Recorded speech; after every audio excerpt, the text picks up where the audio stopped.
नमस्कार। मैं प्रियंका आज आपको ऐसे टॉपिक के बारे में बताऊंगी जो आपको सिर्फ ये देखकर अंदाज़ा हो जाएगा कि आपके घर की मेन 4 दिशाओं में से उन चारों दिशाओं की तरफ क्या आपके घर के बाहर आपको देखने के लिए मिलता है, जिससे आप समझ सकते हैं कि आप बहुत ज़्यादा लाभ पा रहे हैं उस वास्तु रेमेडीज जो कह सकते हैं कि कुदरत ने आपके साथ करके आपको दी हैं। क्या आपने अपना घर लेते वक्त ये देखा था क्या कि उसके साउथ में या उसके वेस्ट में या उसके नॉर्थ या ईस्ट में कौन सी ऐसी चीज़ें हैं जो आपको आपके घर से दिखती हैं? जी हाँ, आज हम बात करेंगे इसी बारे में कि आपके घर के उन चारों डायरेक्शन के बाहर ऐसी कौन सी चीजें हैं जो जाने अनजाने आपको पॉजिटिव रिजल्ट्स दे रही होंगी, या अगर नहीं है और उसकी जगह कुछ ऐसी चीजें हैं जो आपको नेगेटिव इफेक्ट्स दे रही होंगी। तो आइए शुरू करते हैं आज का ये टॉपिक।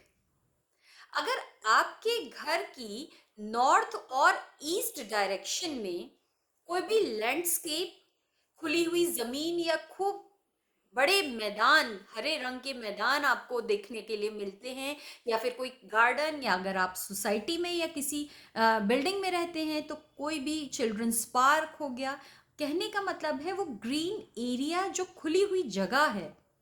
अगर ये एरिया आपके घर के ईस्ट और नॉर्थ साइड में आता है तो ये बहुत ही लाभप्रद है आपके लिए। और इसी के ऑपोजिट डायरेक्शन जो कि साउथ और वेस्ट डायरेक्शन है, अगर इन दोनों डायरेक्शंस में कोई भी ऊंचे पहाड़ या फिर ऊंची बिल्डिंग्स जो आपके घर से ऊंची हों, अगर इन दोनों दिशाओं में आती हैं तो ये भी बहुत अच्छा है आपके लिए। तो ये देखिए कि कहीं इसका ऑपोजिट तो नहीं है। क्या आपके नॉर्थ और ईस्ट में ऊंची बिल्डिंग्स आ रही हैं, या फिर ऐसी चीजें आ रही हैं, पर्वत आ रहे हैं, या हैवी चीजें जो वेट को रिप्रेजेंट करती हैं, ऐसी चीजें आ रही हैं, तो इसी के ऑपोजिट बहुत अच्छा नहीं है ये। और ऐसे ही साउथ और वेस्ट दिशाओं में अगर पानी का तत्व या फिर वो ग्रीन लैंड आपकी घर की उस दिशा में आ रहा है तो ये भी बहुत ज्यादा अच्छा नहीं माना जाता। तो आप क्या कर सकते हैं, अगर ऐसा है आपके घर की इन दिशाओं की तरफ आपको देखने को मिलता है कि बाहर जो चीजें हैं वो आपको पॉजिटिव इफेक्ट्स नहीं दे रही हैं, नेगेटिव हैं, तो आपको करना ये है कि अपने जो बार चार्ट के अकॉर्डिंग आपको अगर नॉर्थ या ईस्ट दिशाओं में अगर आप देखते हैं कि बड़े पहाड़ आ गए हैं या कोई भी हैवी ऐसी चीज आ गई है, तो उस दिशा में ग्रीन कलर का पेंट आप उस डायरेक्शन में कर सकते हैं, या फिर नॉर्थ जोन है तो आप ब्लू कलर भी यूज कर सकते हैं। और इसी के ऑपोजिट साइड नॉर्थ और साउथ और वेस्ट दिशाओं में आप यूज़ कर सकते हैं वाइट कलर या येलो कलर आप यूज़ कर सकते हैं वेस्ट डायरेक्शन में अकॉर्डिंग टू बार चार्ट। और साउथ डायरेक्शन में आप पिंक या कोई भी ऐसा लाइट शेड जो रेड की फैमिली का है वो यूज़ कर सकते हैं। और अगर कम है ये दिशाएं कम है बार चार्ट में तो इसके पेरेंट जोन के कलर्स आप यहाँ पे यूज़ कर सकते हैं,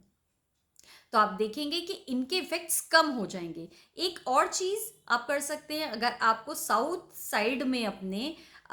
हैवीनेस का वो देना है और नहीं है, कोई भी बड़ी बिल्डिंग नहीं है या पानी का कोई तत्व वहां से जा रहा है जो सूट नहीं कर रहा है उस दिशा को, तो आप क्या कर सकते हैं, एक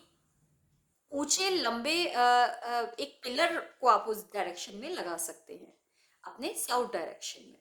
तो एक रेमेडी आप साथ में कर सकते हैं। इसी तरह से हम देखते हैं कि आपके घर का स्लोप जो होता है, यानी कि जो पानी का बहाव आपके घर का है वो किस डायरेक्शन से किस तरफ जा रहा है। अगर तो वो साउथ डायरेक्शन से या वेस्ट डायरेक्शन से नॉर्थ और ईस्ट की तरफ स्लोप जा रहा है, यानी कि जो वो ढलान है वो साउथ या वेस्ट साइड से ईस्ट और नॉर्थ साइड की तरफ जा रहा है, तो ये बहुत अच्छा है। आपके अपॉर्चुनिटीज़ का आना, लिक्विडिटी या फ्लो का जो मनी फ्लो है उसका होना आप देखेंगे कि बेटर है आपके घर में या आपके बिजनेस में। और अगर इसके ऑपोजिट है कि नॉर्थ और ईस्ट की तरफ से ये फ्लो साउथ या वेस्ट की तरफ जा रहा है, तो ये बहुत ज़्यादा अच्छा नहीं होगा। तो ये आपको देखना है अपने घर में कि आपके घर का स्लोप या वो ढलान किस तरफ जा रहा है, या आपके घर से अगर बाहर देखते हैं तो आपके घर की उस डायरेक्शन में क्या वो सारी चीजें आ रही हैं जो वहां पर होनी चाहिए। तो देखिए, और कमेंट्स में मुझे ज़रूर बताइए कि आपके घर के उस डायरेक्शन में क्या आ रहा है, क्या उसके रिजल्ट आपको देखने के लिए मिल रहे हैं। अगर नहीं मिल रहे हैं तो क्या ऐसी प्रॉब्लम्स हैं जो उसके होने से आपकी लाइफ में आ रही हैं। Thank you so much. फिर मिलूंगी बहुत सारी इंफॉर्मेशन और बहुत सारे वास्तु टिप्स के साथ। Thank you so much. Good bye.